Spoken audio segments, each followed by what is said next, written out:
इस वीडियो में हम 10th class first chapter real number के HCF और LCM से रिलेटेड कुछ क्वेश्चन डिस्कस करने जा रहे हैं। सो क्वेश्चन नंबर फर्स्ट क्या कहता है कि what is the HCF of smallest prime number and smallest composite number. आपको HCF निकालना है स्मॉलेस्ट प्राइम नंबर। अब स्मॉलेस्ट प्राइम नंबर क्या होता है बेटा, and smallest composite number. Smallest prime number जो होता है वो मेरा 2 होता है, बिकॉज 2 जो है या तो 1 से डिवाइड होता है या खुद से डिवाइड होता है बेटा। तो स्मॉलेस्ट प्राइम नंबर मेरा 2 होता है। अब आती है बात स्मॉलेस्ट कंपोजिट नंबर की। स्मॉलेस्ट कंपोजिट नंबर जो है वो मेरा 4 है, बिकॉज 4 मेरा 1 और खुद के अलावा 2 से डिवाइड होता है। दैट मीन्स 4 के 3 मोर देन 2 फैक्टर्स हैं।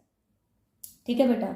और कंपोजिट नंबर कौन सा होता है, हमने डेफिनेशन पढ़ी थी। कंपोजिट नंबर वो नंबर्स होते हैं जिनके फैक्टर्स मोर देन 2 हो, 2 से ज्यादा जिनके फैक्टर्स हो। तो 4 को 1 डिवाइड करता है एंड इट सेल्फ डिवाइड करेगा, दैट मीन्स 4 को 4 डिवाइड करेगा। इसके अलावा 2 भी 4 को डिवाइड करेगा, 2 भी उसका फैक्टर है। सो हम 4 को क्या लिख सकते हैं, 2 मल्टीप्लाई बाई 2, दैट मीन्स 2 की पावर 2।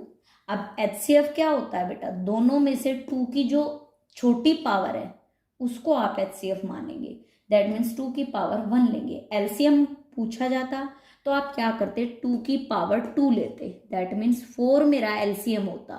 बट इसने पूछा है HCF, highest common factor. HCF होगा मेरा 2 की पावर 1, दैट मीन्स 2 मेरा आंसर होगा। अब हम डिस्कस करते हैं नेक्स्ट क्वेश्चन। नेक्स्ट क्वेश्चन में कहता है कि आपको एक वैल्यू दी हुई है और ये पूछा हुआ है कि बताओ क्या ये वैल्यू कंपोजिट नंबर है, यस या नो। 9 से मतलब कंपोजिट नंबर, NO डॉट से मतलब है मेरा नंबर। नंबर्स को शॉर्ट फॉर्म में मैंने ऐसे मेंशन किया हुआ है।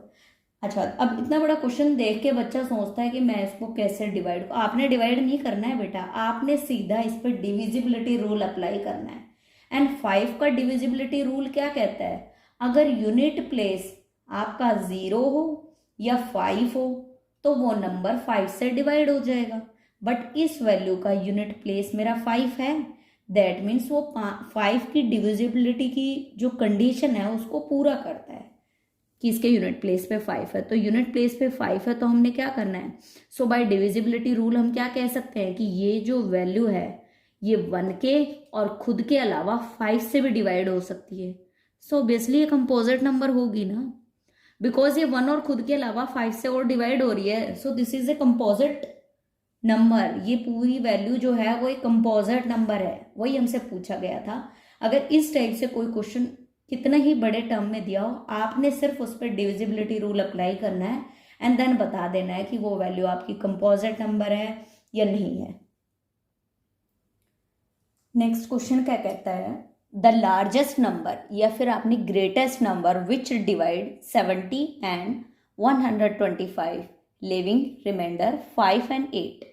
क्वेश्चन कहता है कि आपने ग्रेटेस्ट नंबर निकालना है या लार्जेस्ट, एक ही बात है बेटा। That means HCF, highest common factor निकालना है किसका, डिवाइड 70 एंड 125, जिसको लिविंग रिमाइंडर, जो कि रिमाइंडर क्या देते हैं 5 एंड 8। तो आपने जब भी लिविंग रिमाइंडर आपको लिखा हुआ मिले, आपने सिंपली क्या करना है, इस फर्स्ट वैल्यू में से 5 फर्स्ट वैल्यू माइनस कर देंगे, दैट मीन्स 70 में से 5 एंड 125 में से 8। उल्टा नहीं करना है, अगर आपने उल्टा किया तो क्वेश्चन गलत हो जाएगा। ठीक है बेटा, बिकॉज 70 जो रिमाइंडर लीव कर रहा है वो 5 कर रहा है एंड 125 जो रिमाइंडर लीव कर रहा है वो 8 कर रहा है। हमने सब्ट्रैक्ट किया, 70 में से 5 गया 65 एंड 125 में से 8 गया 117। अभी हम दोनों के प्राइम फैक्टराइजेशन करेंगे। मुझे पता है 65 मेरा 3 से भी नहीं जाएगा, 2 से भी नहीं जा रहा, देन 5 से मैंने ट्राई किया, 5 1 5, 5 3 15। 13 मेरा एक प्राइम नंबर है जो या खुद से ही डिवाइड होगा, सो 13 1 13। सेम मैंने 117 को पहले 3 से डिवाइड किया, बिकॉज आपने इसको डिविजिबिलिटी रूल देखना है। 7 + 1 8, 8 + 1 9, 9 मेरा 3 से डिवाइड हो जाता है। अगर इन तीनों वैल्यूज का सम करने पे वो 3 से डिवाइड हो जाए, दैट मीन्स वो पूरी वैल्यू 3 से डिवाइड हो जाएगी। 3 से मैंने डिवाइड किया 39 आ गया, 3 और 9 मेरा 12, तो 39 भी मेरा 3 से डिवाइड हो जाएगा। अब आ गया मेरा 13। अब 13 मेरा एक प्राइम नंबर है जो खुद से ही डिवाइड होगा। 13 वन सा 13। अब 65 के फैक्टर आए। अब इसमें 3 नहीं है, हमने इसको सही तरीके से लिखने के लिए क्या किया, बिकॉज इसमें 3 बन रहा है फैक्टर्स एंड 13 आ रहा है, इसमें 5 और 13 आ रहा है। मैंने सबसे पहला छोटा फैक्टर जो है 3 की पावर 0 लिख लिया, बिकॉज हमारा यहाँ पे 3 है, तो मैंने यहाँ पे 3 की पावर 0 का मतलब है 1। अगर मैं इसमें 1 मल्टीप्लाई कर दूंगी तो कोई फर्क थोड़ा ही पड़ेगा 65 में। 3 की पावर 0 मल्टीप्लाई बाय 5 को मैंने 5 की पावर 1 लिखा, मल्टीप्लाई बाय 13 की पावर 1, इस 13 की पावर 1 लिखा। नाउ मैंने 117 को 3 की पावर 2, तो मैंने 3 की पावर 2 लिखा, इसमें 5 नहीं है, सो मैं 5 की पावर 0 लिख देती हूँ। क्यों? क्योंकि 5 की पावर 0 का मतलब होता है बेटा 1, और अगर आप इस वैल्यू में 1 मल्टीप्लाई कर दोगे तो इस पर कोई फर्क नहीं पड़ना। ठीक है बेटा, मैंने यहाँ पे 5 की पावर 0 देन मल्टीप्लाई बाय 13 की पावर 1। अब HCF क्या होता है, HCF में हमें स्मॉलेस्ट वैल्यू पावर वाली वैल्यू लेनी होती है। जैसे इन दोनों में से 3 की कौन सी पावर स्मॉलेस्ट है, 3 की पावर 0, भाई 3 की पावर 2 तो बड़ी होगा ना, तो 3 की पावर 0, इन दोनों में 5 की पावर 0 एंड यहाँ पे 13 की पावर 1। ठीक है, 3 की पावर 0 मेरा 1 के इक्वल होता है, 3 की पावर 0 मेरा 1 के इक्वल होता है एंड 13 मेरा HCF आ गया। ये आपको जस्ट समझाने के लिए है। कई बार बच्चा इस स्टेप को छोड़ देता है, इसको नहीं लिखता है, तो उससे होता क्या है कि आप क्वेश्चन में कहीं ना कोई मिस्टेक हो जाती है। सो इससे मिस्टेक होने के चांसेस आपके बहुत कम हो जाते हैं, बिकॉज हर चीज़ आपकी क्लियरली आपको समझ में आ रही होती है। सो 13 मेरा HCF आ गया। अच्छा, इस टाइप से आपको 3 वैल्यूज भी दे सकता है एंड आप में तीनों वैल्यू का ग्रेटेस्ट नंबर फाइंड करना भी आपको एग्जाम में मिल सकता है। उसमें आपको क्या मिलेगा, एक वैल्यू और गिवन होगी। सो वैल्यू गिवन है तो ऑब्वियसली उसका रिमाइंडर भी गिवन होगा। ठीक है बेटा, तो उसमें क्या करना है, फर्स्ट वैल्यू में से फर्स्ट रिमाइंडर, सेकंड वैल्यू में से सेकंड रिमाइंडर एंड यहाँ पे अगर कोई थर्ड वैल्यू गिवन है तो यहाँ पे थर्ड रिमाइंडर आपको जरूर मिलेगा। आप थर्ड में से थर्ड रिमाइंडर माइनस कर दोगे। देन सेम प्रोसेस आपने प्राइम फैक्टराइजेशन करना है एंड HCF निकालना है। अगर आपसे HCF पूछा गया है तो देन आप HCF निकालोगे। नेक्स्ट क्वेश्चन कहता है बेटा, फाइंड द लार्जेस्ट नंबर। आपने लार्जेस्ट नंबर निकालना है, दैट मीन्स ग्रेटेस्ट और लार्जेस्ट बेटा सेम ही बात है, which divides 248 and 1032 leaving remainder 8 in each case. अच्छा बेटा, जब भी आपको leaving remainder in each case, that means आपके पास 2 केस आए एंड दोनों केस में आपको क्या रिमाइंडर मिला, 8, तो आपने दोनों में से 8 माइनस करना है। अगर आपको अलग अलग रिमाइंडर मिले तो आपने अलग अलग माइनस करना है, बट आपको कहता है कि दोनों के केस में रिमाइंडर सेम आया इन ईच केस, देन आपने क्या करना है, 249 में से आपने 8 माइनस किया एंड इसमें से आपने 1032 में से आपने 8 माइनस किया, तो आपकी ये 2 वैल्यू आ गई। अब आपने इन दोनों वैल्यू का प्राइम फैक्टराइजेशन कर देना है। आपने 2 से किया, बिकॉज 0 आ रहा है, 2 से हो जाएगा, 2 से देन 2 से देन 3 से देन 5 से। आपका कैसे, 2 1 ज़ा 2, 2 2 ज़ा 4, 2 0 0, 2 6 ज़ा 12, 0 आपकी एज इट इज, 2 3 ज़ा 6, 0 आपकी एज इट इज, 2 1 ज़ा 2, 2 5 ज़ा 10। देन आपको पता है कि 15 मेरा 2 से नहीं जाएगा, 5 + 1 6 बन रहा है, एडिशन तो 3 से डिवाइड हो जाएगा मेरा, बिकॉज 3 का डिविजिबिलिटी रूल ये कहता है कि अगर नंबर को ऐड करें और वो 3 से डिवाइड हो जाए तो वो पूरी वैल्यू 3 से डिवाइड, 15 तो आपको वैसे ही नजर आ रहा है कि आपका 3 से डिवाइड हो जाएगा, 3 5 दा 15 एंड 5 1 ज़ा 5, बिकॉज 5 आपका एक प्राइम नंबर है, वो या तो खुद से डिवाइड होगा या 1 से, तो मैंने 5 1 ज़ा 5 किया। देन 240 के फैक्टर बने, 2 की पावर 4, 3 की पावर 1 एंड 5 की पावर 1 लिखा। नाउ मेरे पास है 1024। 1024 में मुझे यहाँ 4 नजर आ रहा है, तो ऑब्वियसली मेरा 2 से डिवाइड होगा, 2 5 ज़ा 10, 2 1 ज़ा 2, 2 2 ज़ा 4, 2 पे गया, देन फिर 2 से जाएगा, 2 2 ज़ा 4, 2 5 ज़ा 10, 1 यहाँ से बचेगा, 2 6 ज़ा 12, देन फिर से 2 से जाएगा, बिकॉज यहाँ 6 मेरा इवन नंबर है, तो ऑब्वियसली बेटा मेरा 2 से डिवाइड हो जाएगा। 2 1 ज़ा 2, 2 2 ज़ा 4, 2 8 ज़ा 16, 2 8 ज़ा 16, बिकॉज 5 में से 4 जाएगा, 1 यहाँ रिमाइंडर बचेगा। देन फिर से 2 से 64 आया, फिर से 2 से, और ये एट लास्ट तक आपका 2 से डिवाइड होता चला जाएगा। दैट मीन्स 2 जो है वो 10 टाइम्स रिपीट हो रहा है, 2 आपका 10 बार रिपीट हो रहा है।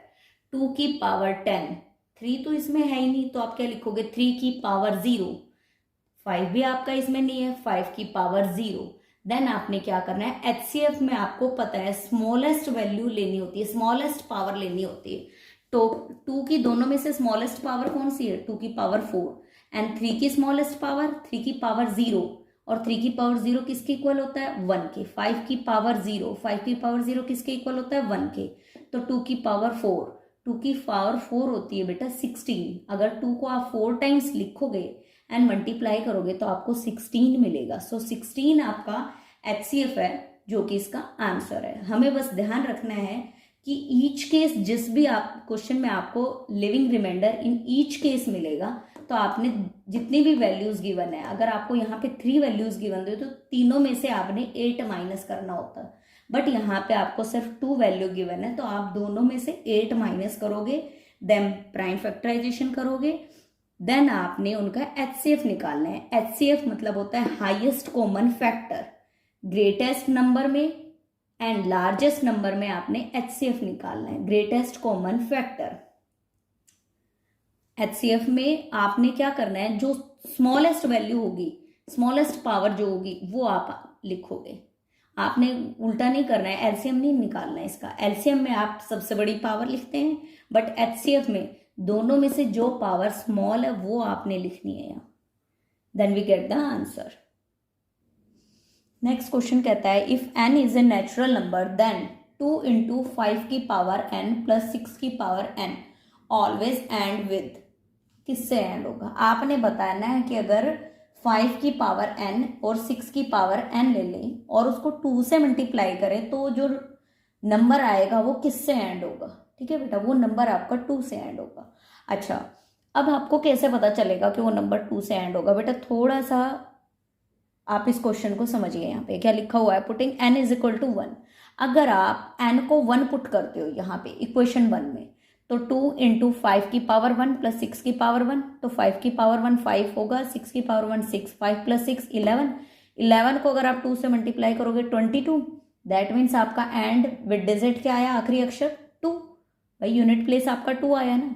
अब आप पुट करो n is equal to 2, power n की जगह पे 2 पुट करो, 2 इंटू 5 की पावर 2 प्लस 6 की पावर 2, 2 को आप बाहर रखो, 5 की पावर 2 25, 6 की पावर 2 36, 25 प्लस 36 मेरा 61 बना। ठीक है बेटा, 61 को जब आप 2 से मल्टीप्लाई करोगे 122, इसका भी आपका यूनिट प्लेस क्या आया, end of the end digit 2 आया, आखिरी अक्षर 2 आया, एंड विद डिजिट 2 आया। अब क्वेश्चन कहता है कि अगर आप कुछ भी वैल्यू पुट कर लो, वो क्या आना है आपका 2 आना है। बट अगर आप देखो 5 की पावर n, आपको पता है डिविजिबिलिटी रूल में क्या होता है, 5 की पावर n आप कुछ भी ले लो वो हमेशा 5 आएगा। सेम 6 की पावर n हमेशा ends with 6, always end with 6।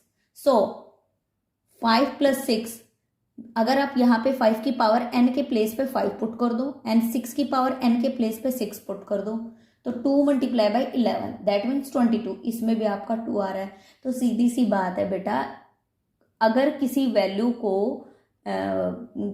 को अगर आप 1 को किसी वैल्यू का ऐड करने पे 11 आ रहा है, यूनिट प्लेस 1 आ रहा है, और उस 1 को आप 2 से मल्टीप्लाई कर दोगे तो उसका यूनिट प्लेस जो होगा वो 2 ही आएगा। बिकॉज 5 और 6 की अगर आप कुछ भी पावर लेते हो तो उसका यूनिट प्लेस, पावर लेके ऐड करते हो तो उसका यूनिट प्लेस हमेशा 1 आएगा, और 1 को आप जिस भी वैल्यू से मल्टीप्लाई करोगे तो उसका यूनिट प्लेस वही वैल्यू आएगी। अगर ये यहाँ पे 3 से मल्टीप्लाई हो रहा होता तो यूनिट डिजिट क्या आ जाता आपका 3, बिकॉज यहाँ पे 5 प्लस 6 11 होता, यूनिट डिजिट आपका 1 बन गया, और 1 जब 3 से मल्टीप्लाई होगा तो बेटा 3 बन जाएगा ना यहाँ पे। तो आपने फोकस किस पे करना है, पहली बात कि आपका किस वैल्यू से मल्टीप्लाई कर रहा है, एंड सेकंड बात कि आपकी जो अंदर टर्म्स है उसमें n के प्लेस पे आप पुट कर रहे हो तो आपको क्या सोल्यूशन मिल रहा है। अब ये रूल है जो आपको याद होनी चाहिए। फर्स्ट रूल क्या कहता है, HCF डिवाइड LCM कंप्लीटली, कि किसी भी वैल्यू का जो HCF निकालेंगे ना वो LCM को पूरा पूरा डिवाइड करेगा। एंड सेकेंड रूल कहता है HCF is always a factor of LCM। जो HCF होगा ना किन्हीं 2 वैल्यू का या 3 वैल्यू का, वो LCM का फैक्टर होगा, दैट मीन्स उसका एक पार्ट होगा। ठीक है बेटा, अब मैं एक एग्जांपल के जरिए आपको बताती हूँ। आपने 20 के फैक्टर्स प्राइम फैक्टराइजेशन किया एंड 32 का।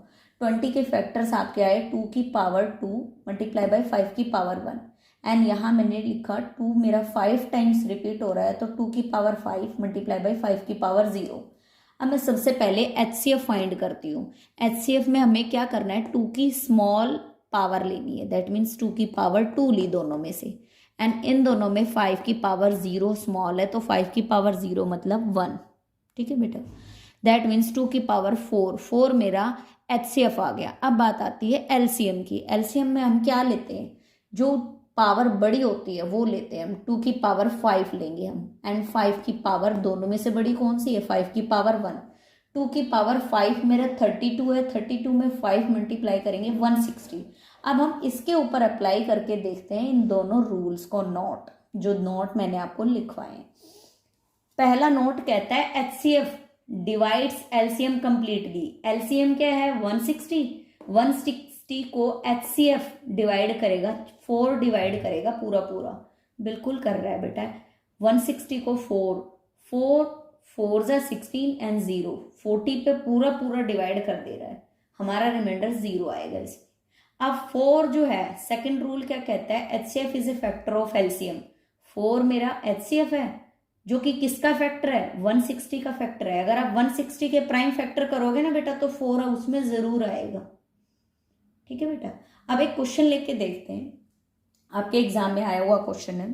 कहता है कि the LCM of 2 number is 2400। एक किसी 2 नंबर का LCM जो है वो 2400 है, and the following can be there HCF, और इनमें से कौन सी वैल्यू उसका HCF हो सकती है। तो अभी अभी मैंने एक रूल बताया कि अगर कोई वैल्यू LCM को पूरा डिवाइड कर देगी तो वो क्या होगा, उसका HCF ही होता है। मैं तीनों को डिवाइड करके देख लेती हूँ, जो वैल्यू कंप्लीटली डिवाइड कर देगी वो उसका HCF होगी। जब मैं 500 से 2400 को डिवाइड करूंगी तो वो पूरा डिवाइड नहीं होगा, रिमाइंडर 0 नहीं आएगा। So this is not a HCF of 2400, इसका HCF नहीं है। अब मैंने 4 से किया, 4 से ये पूरा पूरा डिवाइड हो रहा है 6 पे, तो 400 जो है वो इस वैल्यू का HCF है, बट जरूरी नहीं है कि एक ही हो सकता है दूसरा भी हो। अब मैं 7 से करके देखती हूँ, 7 से भी नहीं हो रहा, that means B part is the answer, because 400 जो है वो 2400 को पूरा पूरा भाग देता है, क्योंकि रूल कहता है HCF डिवाइड्स LCM कंप्लीटली, कि LCM को HCF कंप्लीटली डिवाइड कर देता है। सो इन 2 नोट्स को इंपॉर्टेंट नोट्स है, इनको बहुत अच्छे से लर्न करना है, बिकॉज आपके क्वेश्चंस में इनका यूज है। अब हम डिस्कस करते हैं बेटा प्राइम एंड को प्राइम के बारे में। कई बच्चों को लगता है कि प्राइम एंड को प्राइम सेम बात है। प्राइम एंड को प्राइम अलग अलग चीजें जो हम इस पार्ट में डिस्कस करेंगे। कुछ इंपॉर्टेंट नोट्स हैं को प्राइम से, प्राइम और को प्राइम से रिलेटेड। अब हम एक एग्जाम्पल के जरिए समझेंगे कि प्राइम और को प्राइम होता क्या बेटा। अब मैंने 2 वैल्यू ले ली, एक 9 एंड 16, और मैंने इनके फैक्टर्स किए। 9 को 1 डिवाइड करेगा, 3 डिवाइड करेगा एंड 9 डिवाइड करेगा, दैट मीन्स 9 के 3 फैक्टर्स हैं। ठीक है, ऐसे ही मैंने 16 के फैक्टर लिए 1 2 4 8 16। अब इन तीनों फैक्टर में, इन 5 फैक्टर में 1 2 3 4 5 फैक्टर्स में कोई फैक्टर ऐसा है जो कॉमन है, 1 को छोड़ के कोई फैक्टर ऐसा नहीं है जो कॉमन है। 1 को छोड़ के कोई फैक्टर ऐसा नहीं है जो कॉमन है। इसमें 3 है, इसमें 3 नहीं है, इसमें 9 है, इसमें 9 नहीं है, इसमें 2 है, इसमें 2 नहीं है, इसमें 4 है, इसमें 4 नहीं है, इसमें 8 है, इसमें 8 भी नहीं है, इसमें 16 है, इसमें 16 भी नहीं है। दैट मीन्स ऐसी दो वैल्यू जिनके बीच में कोई भी कॉमन फैक्टर ना बने, वो आपकी को प्राइम बन जाएंगे। क्या होंगे? If common factor between two numbers, अगर दो नंबर्स के बीच में कोई कॉमन फैक्टर ना हो 1 को छोड़ के, तो उसको हम बोलते हैं को प्राइम। जैसे 6 और 11 के अगर आप फैक्टर करोगे तो इनमें कुछ भी कॉमन नहीं होगा फैक्टर्स में, 5 और 2, 8 एंड 15। ठीक है बेटा, ये होते हैं को प्राइम। क्या होते हैं बेटा? को प्राइम। अब बात आती है खाली प्राइम की। अगर हम बात करें, प्राइम नंबर वो होता है which have only two factor, one and itself, जिसके सिर्फ दो ही फैक्टर हो। जैसे नंबर 3 है, इसके सिर्फ दो ही फैक्टर हैं, या तो ये खुद से डिवाइड होगा या 1 से डिवाइड होगा, तो ये प्राइम होता है बेटा। बट अगर बात आ जाए 3 एंड 5, दोनों में को प्राइम, तो दोनों को प्राइम है बिकॉज 3 और 5 दोनों के फैक्टर एक दूसरे से मैच नहीं करते। एक 1 ही एक ऐसा फैक्टर है जो दोनों में कॉमन होगा, बाकी कोई कॉमन फैक्टर नहीं होगा। अब बात आती है, पहला नोट क्या कहता है टू प्राइम नंबर, कि अगर हम दो प्राइम नंबर ले इज ऑलवेज को प्राइम, तो वो हमेशा को प्राइम होंगे। हाँ भाई बिल्कुल, जितने भी प्राइम नंबर्स होंगे ना वो एक दूसरे के को प्राइम होंगे। अब मैंने एक एग्जांपल लेके देखा, 3 और 5, मैंने दो कोई प्राइम नंबर ले लिए, ठीक है बेटा, 3 और 5, और मैंने 3 के फैक्टर किए 1 और 3, 5 के फैक्टर किए 1 और 5, तो इन दोनों में कुछ कॉमन फैक्टर है 1 के अलावा? कोई कॉमन फैक्टर नहीं है। नो कॉमन फैक्टर, कोई कॉमन फैक्टर नहीं है। सो 5 और 3 क्या हो गए? को प्राइम्स नंबर हो गए। क्या हो गए? को प्राइम नंबर हो गए। ठीक है बेटा। अब बात आती है, बट एक को प्राइम कैन बी प्राइम और can not be prime. But अगर हम कोई को प्राइम वैल्यू ले लें तो वो प्राइम हो भी सकती है और नहीं भी हो सकती। बिल्कुल बिल्कुल ऐसा हो सकता है। अब वो भी एक एग्जाम्पल के जरिए हम समझेंगे। हम यही सेम एग्जाम्पल उठा लेते हैं बेटा, 9 आपका प्राइम नंबर नहीं है